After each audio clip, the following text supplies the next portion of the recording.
guys, my name is Tiffany and I'm a NICU nurse, and in this itty bitty basic series, I want to talk about some basic information in the NICU. So I'm going to be talking about a diagnosis that we don't see often, but we do see in the NICU, which is called the esophageal fistula and the tracheoesophageal fistula. Esophageal fistula is basically where the esophagus does not fully form all the way to the stomach. And then in the tracheoesophageal fistula, which is also known as TEF, that is basically where the esophagus and the trachea are connected together, which can put the patient at risk for potential aspiration and pneumonia. Some signs and symptoms you're going to be seeing is tons and tons of saliva. Another sign and symptom you're going to be seeing too is that when your patient is eating, you're going to be noticing that they're choking a lot on their feeds. How you would try to diagnose this patient is by actually inserting an NG or an OG into their esophagus, and you're going to realize that either you're going to have difficulty being able to get it in, or it doesn't fully go all the way and it'll actually curl back up.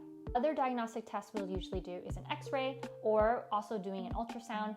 And lastly, we typically will do a barium swallow study, where basically they put contrast dye and we'll do an X-ray, and that helps to determine where this dye is actually located at. How we will do treatment is actually we'll place a Repogel, which is basically a tube that goes down into the esophagus. It's basically going to decompress, and so if there's excess saliva, it's going to be able to suction that out continuously or intermittent. And then surgery. Typically, we're going to have to do surgery to either connect the esophagus together or actually break apart the esophagus and the trachea away from each other.